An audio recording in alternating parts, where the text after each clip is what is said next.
Now, if you're on auto iris is going to kind of average the amount of light. And so right now, with a dark background and a lot of light on his face, it's going to be washed out. It's going to open up to an average. So you want to make sure you're using manual iris. What professionals often do is you zoom in on auto iris, you zoom in, get your focus, and get your exposure on auto iris, then flip it over to manual iris, and you can pull out. You should be exposed for the face. The camera doesn't have all this automatic stuff. You should have a good exposure on the face, and now you're going to dress up the rest of it. You want to make sure that you get good exposure on the face. You're going to work from the eyes out.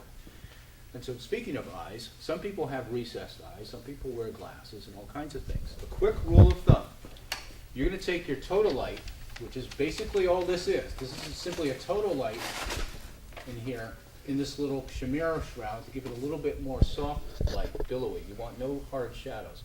You're going to achieve roughly the same thing with your total light, but with the umbrella. You're going to bounce reflective soft light onto the surface of the face.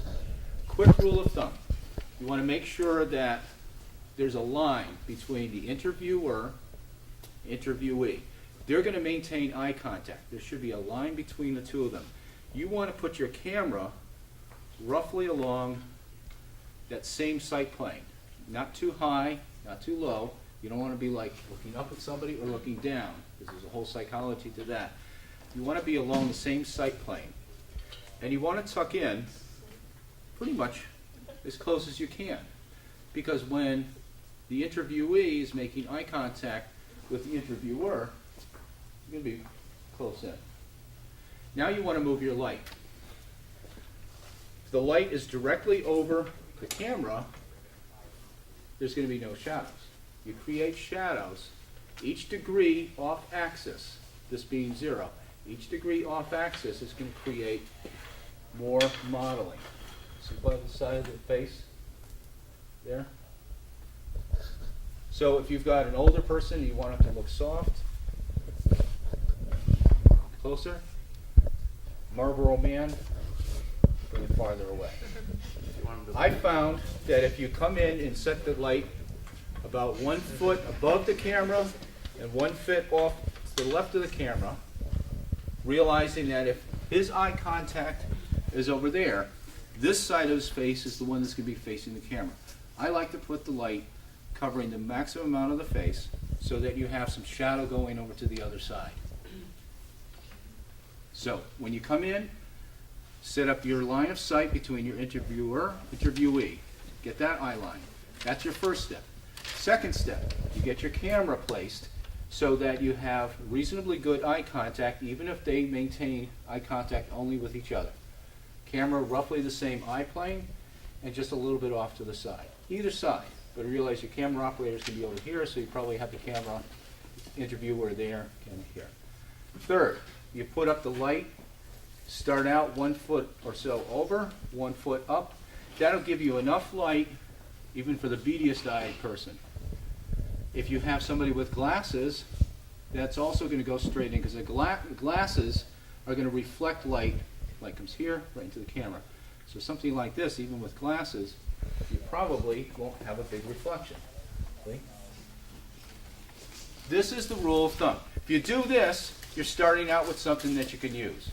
You can manipulate this depending on how much you want. Second thing you do is you put your backlight or separation light on the opposite side. The camera's looking this way. You can have this light out of the frame. I use a single arm. And what I'm going to simply do, creating just some separation. Because without that, flat medium, you don't know where this ends and that begins. Until you create the illusion of depth, you have no depth. It's flat. With 2 lights, you're in the ballpark. Simply 2 lights, you've got yourself a picture that's pretty close to broadcast. You can use your third light to do something in the background. But the first thing I'm noticing that over here there's a little bit of shadow, because the light is over here, getting some shadow. If you take your little flex fill, or in our case, we're really cheap, you just get a piece of foam core, clamp it to a stand, I'm catching some of the reflection from the key light, and guess what? I'm filling in. Okay, if you maintain eye contact, depending on how much drama I want to create, bring this in closer. See on the side of the face? Take it away. Harder shadow. Bring it in.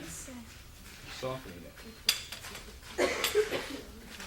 Again, the rule of thumb, remember this, the rule of thumb is a 2-to-1 ratio. Your foreground should be at least twice as bright as anything in the background. Otherwise, human eyes are going to start looking for something interesting else in the frame, other than your subject matter. 2 lights opposite each other, plus this to fill in, you now have yourself a broadcast picture. You can take that and it can go on TV. It's going to be good.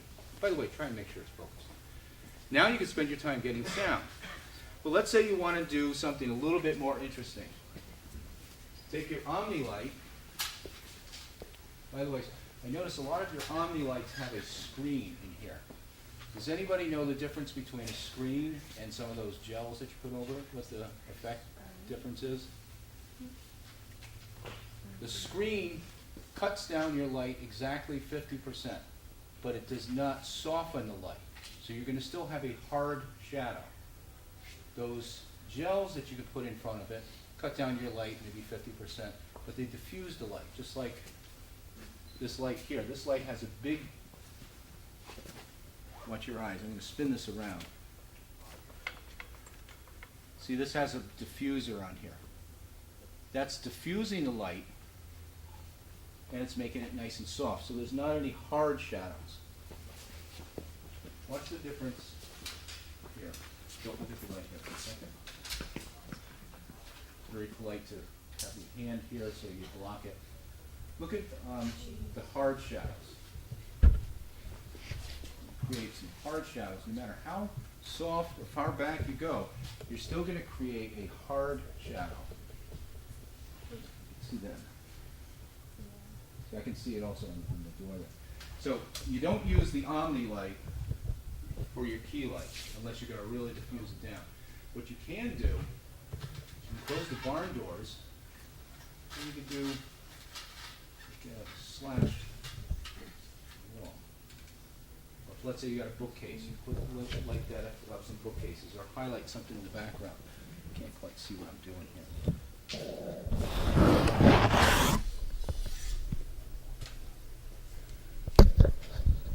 You're basically lighting the background now. Right. So we're just going to throw a slash. By barn dooring it off, you could just throw a slash, rotate it, do something interesting just to break up the back. Try not to burn your fingers too. But, so I'll turn this off. That's all you're doing. See the difference? Just something to throw in the background. And you can use your creative juices to figure out what you're going to do. You got a picture. Now, you should be having some people setting up the camera position, eyesight, eye line and all that. Somebody setting up the lights. Somebody else is doing sound.